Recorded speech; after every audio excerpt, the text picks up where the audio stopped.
बिस्मिल्लाहिर्रहमानिर्रहीम जी, अस्सलाम वालेकुम। मैं हुमारी अली, आप देख रहे हैं मेरा चैनल। डिलीवरी बॉय रईस 23 अगस्त की रात को आमना के घर पर नहीं आना चाहता था, लेकिन जी आमना साहिबा ने उसको पिक्चर्स भेज भेज के बुलवाया। अगर तुम आज नहीं आए तो मैं खुदकुशी कर लूंगी, अपनी जान दे दूंगी और उसके जिम्मेदार तुम होगे।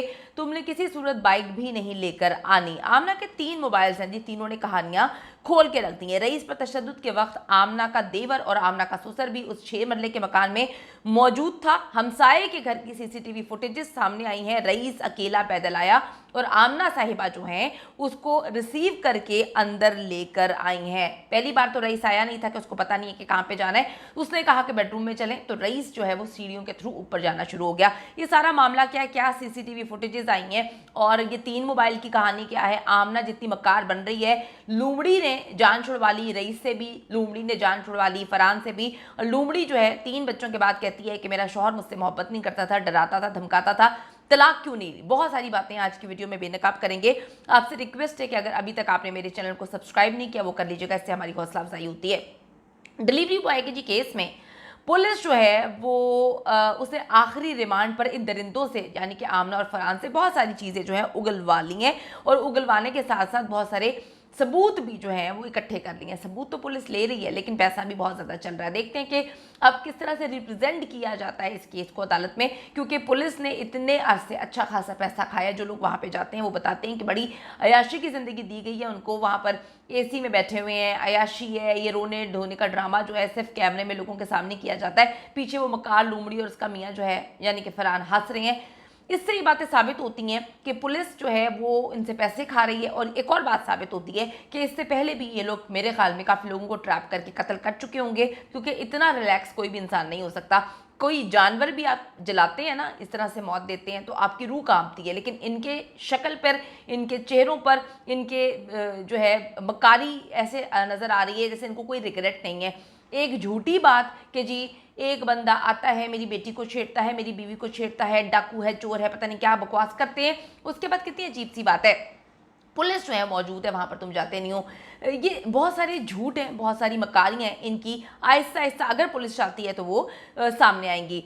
पकड़े जाने के बाद जी फरहान और आमना को इंस्ट्रक्शंस मिली कि तुमने मीडिया पर आकर गैरत का ड्रामा रचाना है, क्योंकि हमारी आवाम को गैरत के नाम पर कत्ल के बाद जो है वो इमोशनली ब्लैकमेल किया जा सकता है। मजलूम बनना है और रईस को जिनसी दरिंदा, रेप करने वाला, बच्चियों की ज़िंदगियां बर्बाद करने वाला, ये कहानी सुनानी है। लेकिन ये तो शो जो है वो फ्लॉप हो गया। उसके बाद इन दोनों ने मज़ीद इंटरव्यूज़ देने से इस वक्त तौबा कर ली है।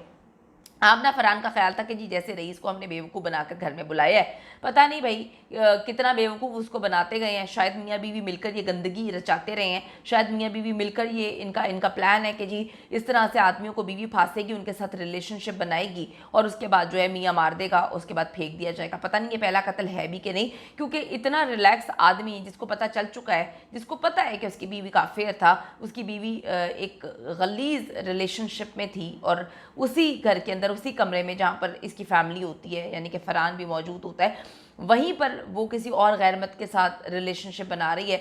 तो ऐसा मर्द मैंने अपनी ज़िंदगी में नहीं देखा जो इतना रिलैक्स है। इससे ये साबित होता है कि डेफिनेटली ये लोग मिले हुए हैं। आमना फरहान का ख्याल था कि जैसे इन्होंने रईस को बेवकूफ़ बनाकर तशद्दुद का निशाना बनाया, उसको घर बुलाया, इसी तरह जो है ज़िंदा भी जला दिया। इनको लगता था कि जी मीडिया के ज़रिए आवाम को भी बेवकूफ़ बना लेंगे। वो औरत लूमड़ी जो है वो रोएगी, रोते रोते जो है वो ड्रामा करेगी। मेरी यकीन करें इतना सीरियस केस है। अल्लाह ताला जी घर वालों को, लवाइकीन को सब्र जमील अता फरमाए, आमीन सुम आमीन। मैं जब उस औरत के इंटरव्यू देखती हूँ मेरी हंसी कंट्रोल नहीं होती। दुख अपनी जगह है लेकिन उसकी एक्टिंग, उसकी मक्कारी मुझे समझ नहीं आती कि एक लम्हे में वो रो रही है, दूसरे लम्हे में वो कैमरे में देख रही है, तीसरे लम्हे में वो मामा मुझे माफ़ कर दें, और मामा किसको कह रही है, रईस की माँ को, पापा मुझे माफ़ कर दें। मतलब इतनी नाटक नोटंकी आप कैसे लेकर आते हैं। और ये इतने प्रोफेशनल किलर्स लग रहे हैं।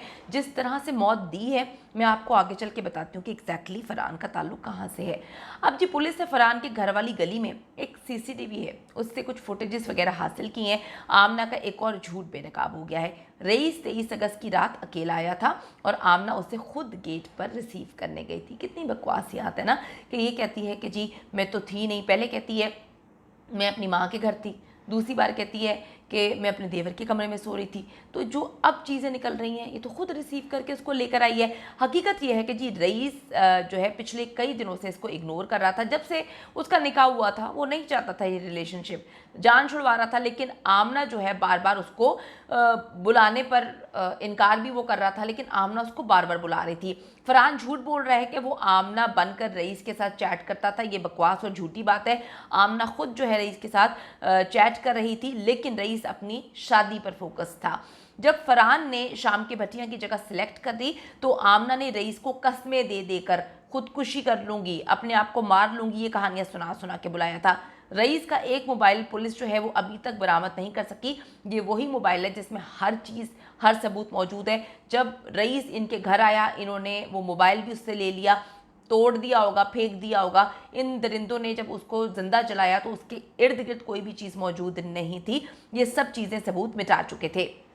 अच्छा जी, फरहान मेडिकल रैप का काम करता है, उसके पास जो है वो मेडिकल के सैंपल्स और सर्जिकल नाइफ्स वगैरह जो हैं वो मौजूद होते हैं। इन्हीं ब्लेड्स और चाकू से जो है इसने रईस पर तशद्दुद किया। उसको पीछे से इतने ब्लेड्स मारे हुए हैं, उसकी कमर पे इतने ब्लेड्स मारे हुए हैं कि खुदा की पनाह है। इन्होंने इतना उसको मारा है, मार मार के उसकी आँख निकाल दी है। मैं जब उसके भाई का बयान सुनती हूँ, यकीन करें मुझे सांस आना बंद हो जाता है। हम इतने दरिंदे बन चुके हैं, दरिंदे हम इसलिए बन चुके हैं कि ऐसे वहशियाना तशद्दुद के बाद ज़िंदा जलाने वाले लोगों को आज भी आप और हम में से लोग हैं जो कहते हैं कि इस केस को छोड़ दो।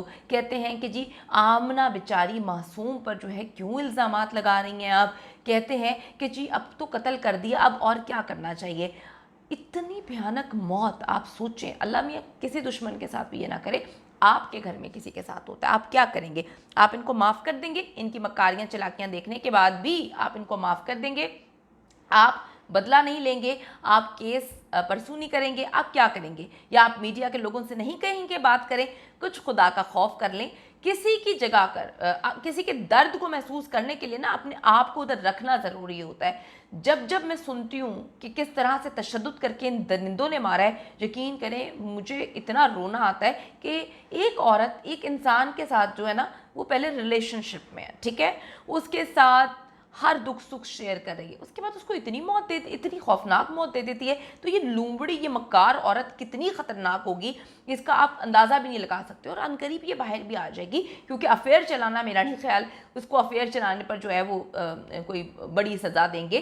कत्ल तो उसके मियाँ ने किया जो कि वो एक्सेप्ट कर रहा है। इसका मियाँ फरहान जो है वो मेडिकल रैप है, सारी चीज़ें इनके घर पे मौजूद हैं। इन्हीं ब्लेड्स जैसे चाकू से इसने रईस पर तशद्दुद किया। ज़्यादा इम्कानात यही हैं कि रईस की वीडियो बनाने के बाद उसके मुंह पर इन्होंने टेप लगाई थी, मुंह बंद कर दिया था और बेडशीट में लपेट कर जो है शाम की भट्टियाँ लेकर गए। और इन्होंने आगे इस वजह से अपनी बीवी मकार औरत लुमड़ी को बिठा दिया था, आमना वेम्पायर को, क्योंकि और बच्चा गोद में डाल दिया था ताकि रात के इस पहर जब ये सुनसान जगह पे जा रहे हों तो कोई जो है इन पर शक ना करे। अगर आदमी औरत हो तो पुलिस रोक लेती है, अगर पुलिस का नाका कहीं पे हो कि जी आप इस वक्त कहाँ जा रहे हैं, तो इन्होंने बच्चा भी गोद में बिठा लिया, छोटा वाला। ये सारी की सारी मक्कारी जो है इनके प्लान का हिस्सा थी। जहाँ पे जी कार की हेडलाइट की रोशनी में इन्होंने रईस को छुरियों और चाकू से पहले तशद्दुद किया और फिर उसको जिंदा जला दिया। रईस की डेड बॉडी के पास से सर्जिकल नाइफ्स जो हैं वो मिले हैं। ऐसे ही चाकू फरहान के घर पे भी मौजूद है। मैंने आपको बताया कि ये जो है मेडिकल रैप का काम करता है। मोहल्लेदारों के बयान और सीसीटीवी के मुताबिक 23 अगस्त की रात आमना का ससुर और देवर भी उसी घर पे मौजूद थे। उसके देवर को भी इन्होंने बेल दे दी है। ये झूठ बोला गया कि मैं जो है अपने इकबाल टाउन वाले घर पे मौजूद था, अपनी माँ के पास था, ये सब भी झूठ है।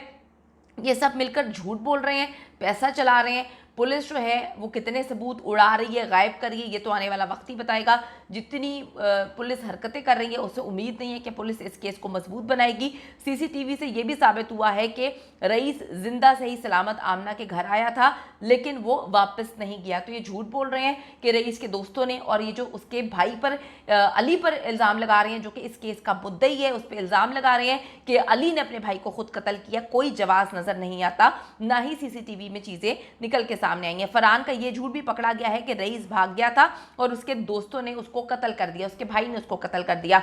अब सारी बात जी पुलिस इन्वेस्टिगेशन और रईस की फैमिली की जानिब से जो ये वकील हायर करते हैं उस पर है। अगर केस अच्छे तरीके से प्रेजेंट किया जाता है तो जालिमों को सख्त से सख्त सजा मिल जाएगी, या क्योंकि जी पोस्टमार्टम रिपोर्ट में वैश्याना तशद्दुद जो है वो साबित हो चुका है और रईस के जो जलाने की सज़ा जो है वो भी इनको मिलनी चाहिए। सज़ाएं तो बहुत सारी मिलनी चाहिए, सज़ा तो इस पर भी मिलनी चाहिए कि एक औरत 3 बच्चों की माँ है और उसने किस तरह से अफेयर चलाया, उसकी सज़ा भी मिलनी चाहिए। लेकिन अब उसका मियाँ जो है उसको पसंद है कि मेरी बीवी ऐसे काम करती है तो मुझे कोई लेना देना नहीं है, ठीक है, ये अब उनका ज़ाती मामला है। लेकिन जी आप लोग ये बात बोलते हैं कि रईस कौन सा अच्छा काम कर रहा था तो उसको सज़ा मिल गई, ये आप और मैंने डिसाइड नहीं करना। इसीलिए अल्लाह ताला ने जज़ा और सज़ा जो है वो अपने हाथ में रखी हुई है, वरना अगर इंसानों के पास होती तो जिसको आप नापसंद करते होते उसको जो है उसी वक्त फैसला सुना देते। एक मुल्क है, उसका कानून है, आप कानून को हाथ में नहीं ले सकते। आपको कोई राइट नहीं है किसी को कत्ल करने का,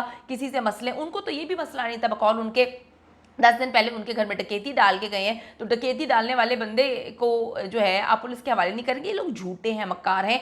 मैं हुकूमत वक्त से जो भी इस वक्त हुकूमत चल रही है और वज़ीर आला पंजाब से अगर उनके पास टाइम है, आईजी साहब से अगर उनके पास टाइम है तो ज़रा एक नज़र डाल दें। अगर इसी तरह से लोग दर्दनाक मौतें सर लोगों को देना शुरू हो जाएंगे तो फिर इस मुल्क का निज़ाम किस तरह से चलेगा। पहले ही बेड़ा गर्क हुआ हुआ, तो इन दरिंदों को कैफ़े किरदार तक पहुँचाएँ और किसी सूरत इनको बाहर ना आने दिया जाए।